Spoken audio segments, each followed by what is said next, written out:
Okay. Good evening. Good to see everybody here. This evening I wanted to have some information that is post-tent related. We do however many lessons going into the tent, and we call it tent prep. Now we're outside of the tent, and so I'd like to say a few words about the tent itself. And so one of those things, I'm thinking about saying, and I do say, God bless you for participating in a 2-week tent meeting. Now, some people might say, well, what are we going to do? Not attend? There are a lot of congregations where that would be a part of the membership's thought process, where they just would say, yeah, they're putting this tent up, that ain't nothing to me, and I ain't going. Thank you for being a part of it. And this evening, as we go into this, we keep saying this, the New Testament encourages us to be salt and light, and we had all kinds of people in the community who had good things to say about the Church of Christ. They had good things to say about what does the Bible say. They had good things to say about the idea of putting up a tent. I had people saying, I don't know if I'm going to be there. And they said, but I appreciate you making it available to the community. A whole lot of things like that. So we're doing our job, but to the brotherhood at large, we basically showed, just like last year, you can do whatever you want to do. We're saying, as far as putting evangelism out there, and we're saying against naysayers. I don't know if I would do that right now. I don't know if I would do, all kinds of I don't knows. I don't know about that. All kinds of naysayers, and we do it anyways, and we have a good response. And so this evening, before we go any further, I'd like to share an article with you that I read the other day. And it's going to be a little bit of reading. Like Joey said, prep people for a whole lot of reading. Well, this is going to be quite a bit of reading, but I think it's going to be beneficial for us as far as our motivation to continue. And so let's talk about this really quickly. Do we want to keep working, or do we basically have the attitude where we say, well, we did our 2 weeks for the year, now we coast? I think we all know the idea should be we keep working, right? And so I want to show you something, this article that was put out, and you tell me what you think about it. So sometimes, like I tell you, I've quoted that man Jordan Peterson. I know some people don't like him, and so when I get started, I say, I'm not going to tell you who said it, right? Lest people say, well, I know I don't like him. So when we look at this, there's going to be some blocks where stuff is covered out. We'll talk about that in a minute. So here is an article, and this comes from Denton, Texas, and that's is that like Fort Worth? Fort Worth area. Time for concern. Do you feel like we're in time for concern? I think everybody would say yes. If it's not now, I don't know when. The young lady I am telling you about was to be graduated from Texas Woman's University this spring. She was an English major who was taking work in education as well, preparing to be an English teacher. Having driven to a university parking lot from a nearby town with another student, the future teacher decided to wait for her next class in the car so that she could keep tab on the returning astronauts. This is one of our spaceships or something. 2 hours later, her body was found on a lonely country road. She had been brutally beaten and then run over again and again by the very automobile in which she had been peacefully waiting, which was found abandoned a few miles away. Denton is yet small enough and quiet enough to be shocked over such an event. Campus and city police went to work on and around the clock schedule in an effort to come up with some leads in a case that seemed to have no clues. There did not seem to be any motive, for she was neither robbed or sexually abused. The city was further shocked when the police arrested 2 boys, students in Denton High School, for the murder. They were taken into custody. They stepped from a school bus, books in hand. Now we'll go back to the top. It says, 3 sets of parents are immersed in grief. 2 boys are in the city jail, held without bond, awaiting an early trial. The district attorney says he'll ask for the death penalty. An innocent girl full of life and hope is now in her grave, and a peaceful college town is humbler than before. Now they are saying even in Denton, well, if one can't sit in a car on a college parking lot in broad daylight, 200 scholars and researchers have been committed to study violence and crime in this nation. The result of the committee's findings is now in book form, entitled "To Establish Justice to Ensure Domestic Tranquility." Some of the information is staggering, in the past 7 years, our population has increased about 10%, while crime has increased 88%. The brutal society that now disturbs the core cities is making its way into affluent suburbs, where fast becoming an armed camp of 200 million Americans living in fear. Other recent studies on crime suggest that if effective steps are not taken now, that gang killings and presidential assassinations will become commonplace. One book, The Urban Guerrilla, predicts that a city-based revolt across our nation is in the offering. They all seem to be saying that things will get worse in terms of crime and violence before they get any better.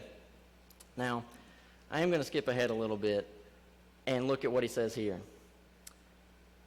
This is a religious person.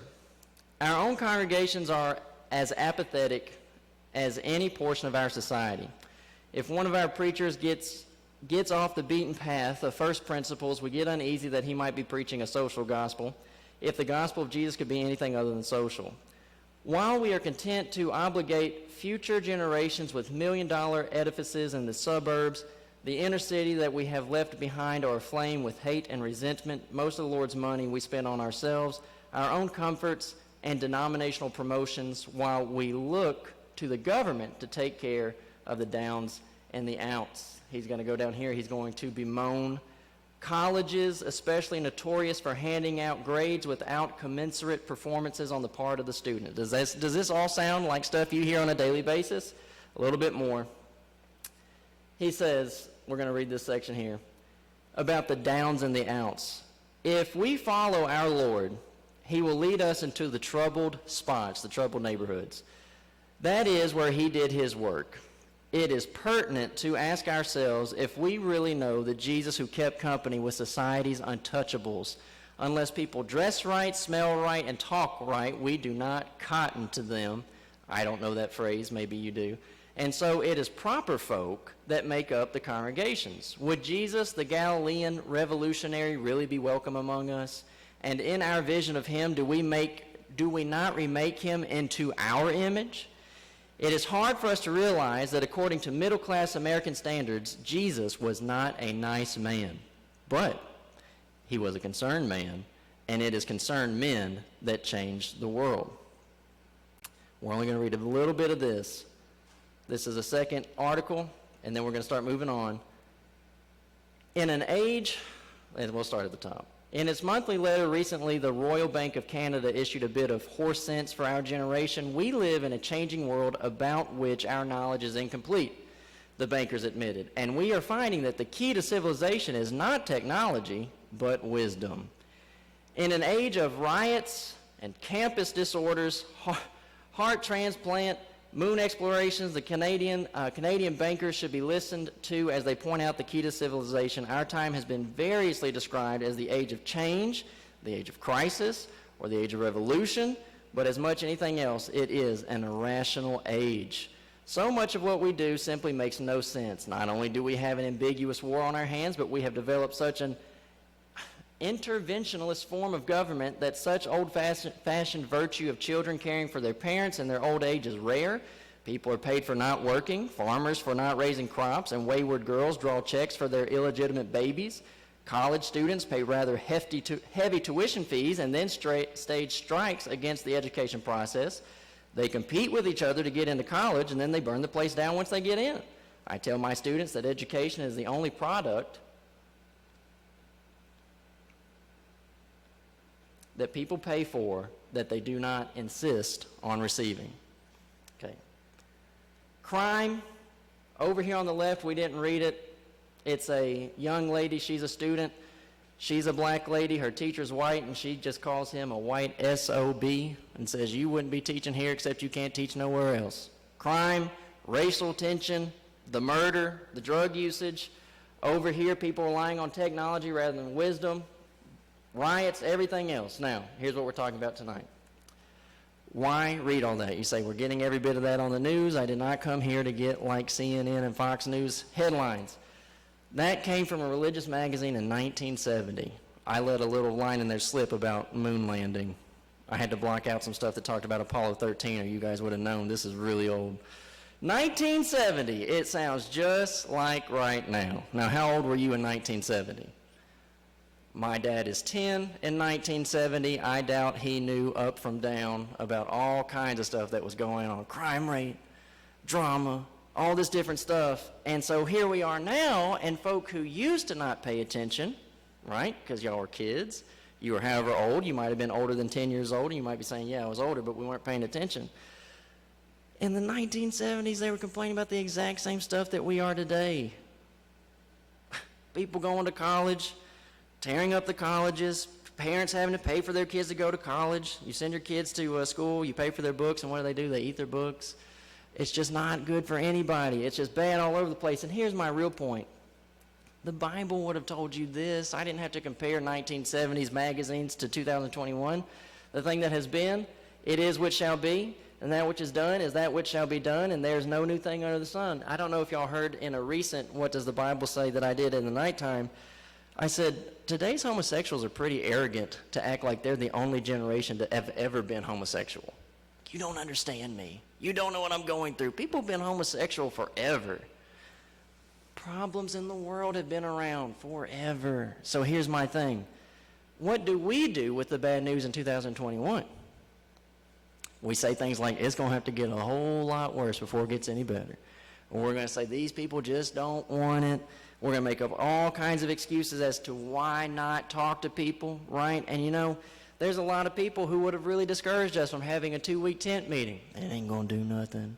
These people so reprobate. These people so depraved. And they just have all these different reasons as to why not to try. Well, look at this. It's been the same. Solomon said it's always going to be the same. So I'd like for us to look at this really quickly. And I'm saying, y'all, this is an idea about, can we keep working? We don't want to just like punch in our 2-week ticket for the year and then stop. So he says here, if we follow our Lord, he will lead us into the troubled spots. That's where he did his work. It is pertinent to ask ourselves if we really know the Jesus who kept company with society's untouchables. Unless people dress right, smell right, talk right, we do not cotton to them. And so it is the proper folk that make up our congregations. Would Jesus the Galilean revolutionary really be welcome among us? And in our vision of him, do we not remake him into our image? It's hard for us to realize that according to middle-class American standards, he was not a nice man. Askin Street, that's off of Fayette, 1st, 2nd, 3rd, 4th, 5th, A, B, C, D, E, F, H Street. We did all of that in the earliest parts of our door knocking because we said we want to get the rough areas out first before everybody starts going in. So we go over there, we do all the door knocking, and so Keith McNair Jr. is here with us. He's in my house. It's after like tent, the tent is done for the night, and we're all just visiting at home. And so he asked me, he said, what is it that makes 1st, 2nd, 3rd, and 4th Street the bad area?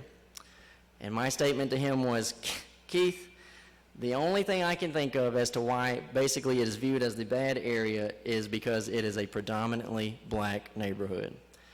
I said, other than that, I don't know why people are labeling it as the bad side of the town. Because when we went over there, it just appeared like 1st Street, 2nd, 3rd Street, people had nice houses. I'm saying they're keeping them updated, nice cars, nice yards, and everybody was friendly to us. People were saying things like, hey, I may not come, but my wife might. Were we getting people just shutting doors in our faces in other neighborhoods? So I'm just not into calling that the bad neighborhood anymore. I got treated better over there than I did a lot of other places. Now, someone might say, what was it, a couple days ago, someone got shot on West Fayette Street in an apartment complex. And that's not them. This is like working, close to retirement folk.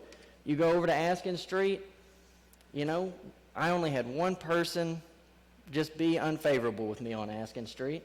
So now let's look at it this way. During the tent meeting, we got all this knocked out just in case anybody said, well, I don't want to go over to that neighborhood.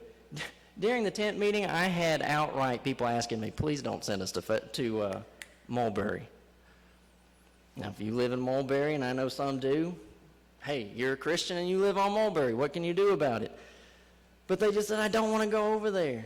Why? Because Jesus said in Matthew 19, how hardly shall a rich man enter into the kingdom of heaven. So Ian was knocking with our visiting sister, Virginia, from Kansas, and a guy stopped them, and he said, hey, man, he's talking to Ian. He said, I'm not trying to pour like He's not trying to pour water on you guys. And he said, but in this socio-economic climate, he said, these people are not going to be too interested in what y'all are doing. What was he getting at? People who are doing well, they don't feel like they need God. So which neighborhood can I go in? I got one person who lives off of like Sam Lyons. He lives off of Sam Lyons, and he's telling Ian, you're probably not going to get a good turnout over here. Well, I'm getting the other side of town. People saying, why are we going over here? I think basically our options are we spread the seed wherever we can go. You know, if we did a Danville tent meeting, I'm door knocking on Jefferson Street, and a young lady, like we have a good talk, and as I'm stepping off of her porch, she says, do you know where you are? And I said, yeah, I do. And I said, I'll be okay. And it's like we have been over there 100 times. Nobody bothers us. So what are we going to do? We're not paying any attention to what the world is telling us, but we are looking at every bit of what Jesus has to say. These people are people, regardless of what neighborhood they are in.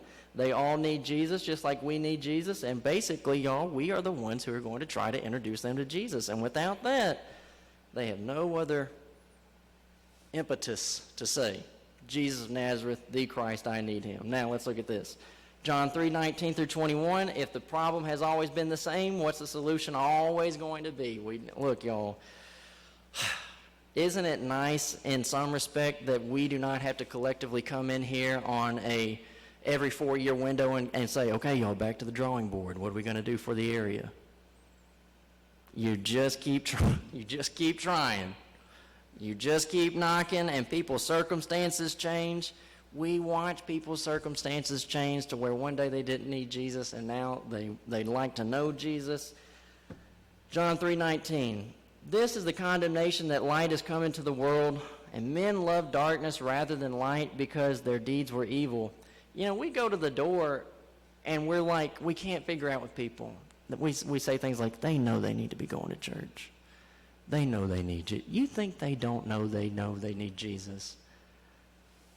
The whole idea, they start cataloging. When you knock on their door and you say, I'd like to invite you to a religious meeting, they immediately start saying, if I go, they're going to be preaching on how much stuff I do. And that's why they're not interested. Jesus said that's why they're not interested. The men love darkness rather than light because their deeds were evil. For everyone that does evil hates light and neither comes to the light lest his deeds should be reproved.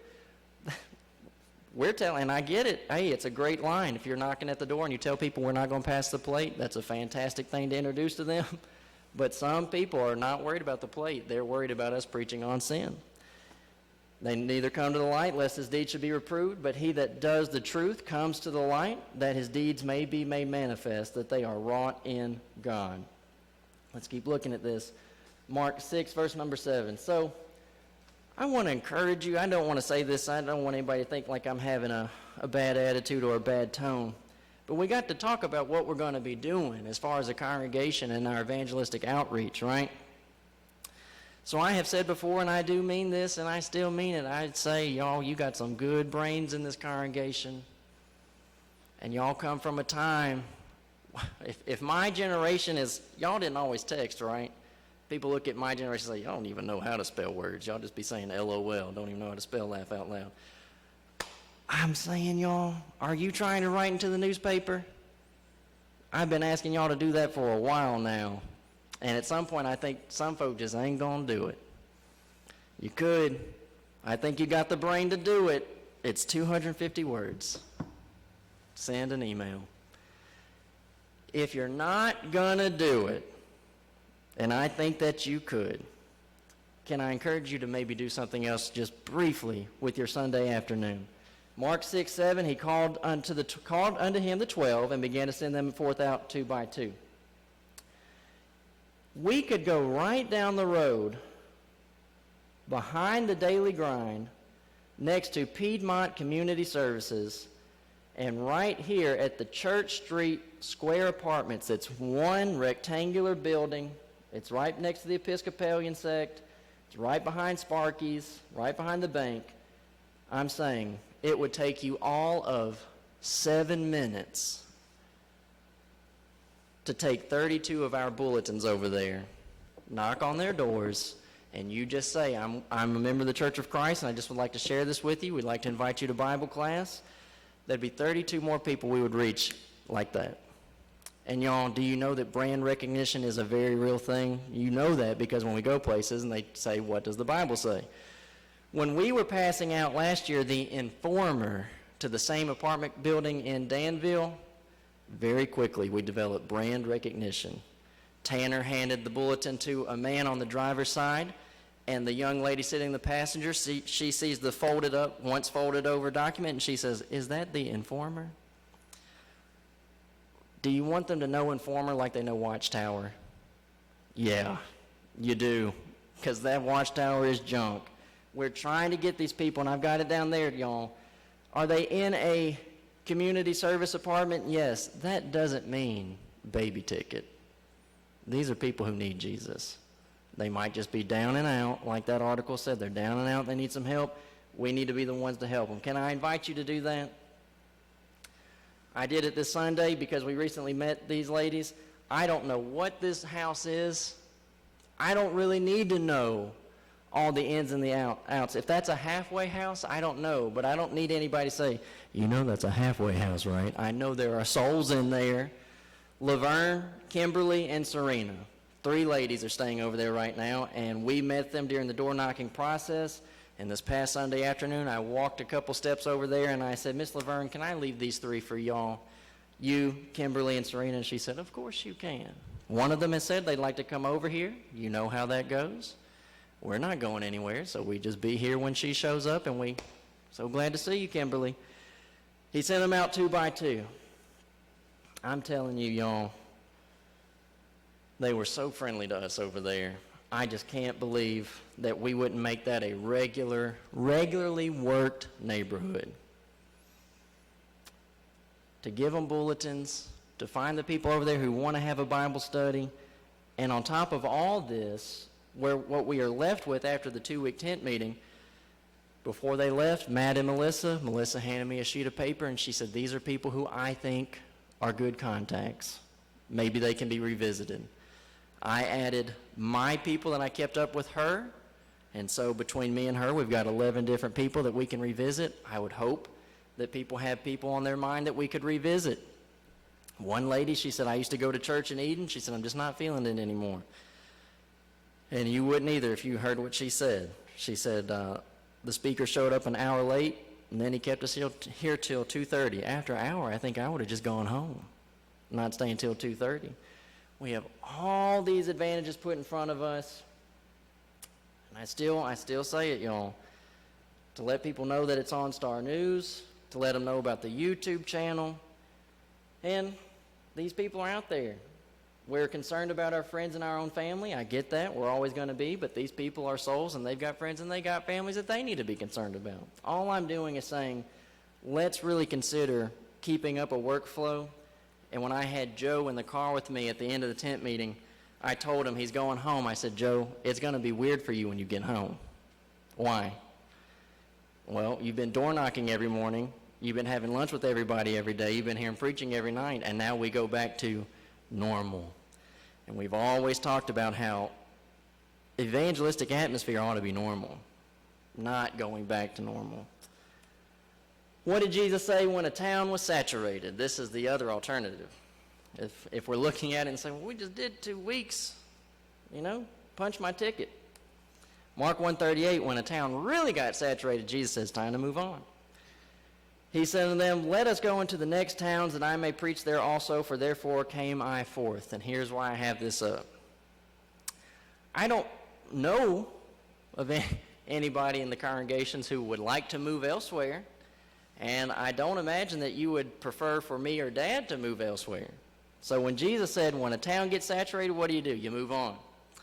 Well, if you don't want to move and you don't want us to move, the only other option that we have is just to keep on working.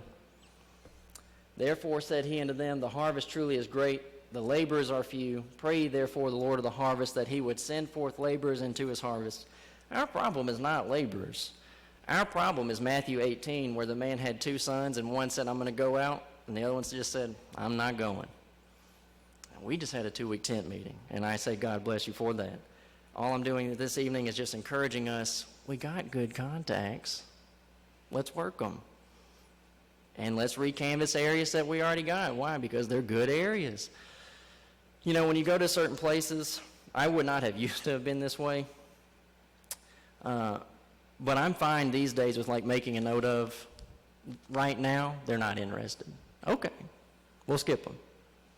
Maybe we'll try again a little while later. Are you interested now? You know what I'm saying? Let's find the people who are interested, work with those people who are interested, and really start trying to bring them in. Now let's look at this. A town can be saturated and the people not be wet. Do you know what I'm saying? Are they getting a lot of truth? They're getting a lot of truth, but they're not wet. They need to obey the gospel. That's what we're saying. 1 Corinthians 3:6, you plant, I have planted, Apollos waters, God gives the increase. The parable is this, the seed is the word of God. They are getting all manner of opportunities to hear the word of God. And John 3:5, this is where they're lacking. They are getting the seed, they are getting planted on a regular basis, and we got to keep that up. But they need the water. Except a man be born of water and the Spirit, he cannot enter into the kingdom of God. So this is where we are, and this isn't a big deal, right?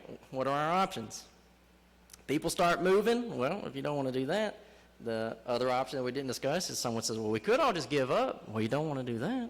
So what's the option? We just keep on working. And I will say this as we close out. You know, a lot of people move away, and a lot of people die, and a lot of people move in. You know, we're going to go to places where you say, well, I know them, and they're just as, and it's a new resident, right? All manner of opportunities. And I would say we still are blessed and fortunate that we have brand recognition here, and we can just slide right in with these people in the conversation. Like I said, we got a list of people who are good contacts, and if you're someone who you say, I'd like to be able to contact one of these good contacts, talk with me, and I will share the list with you. And you and I can both start working on the planting and watering process. Let's think about all this tonight as Joey leads us in our song of invitation.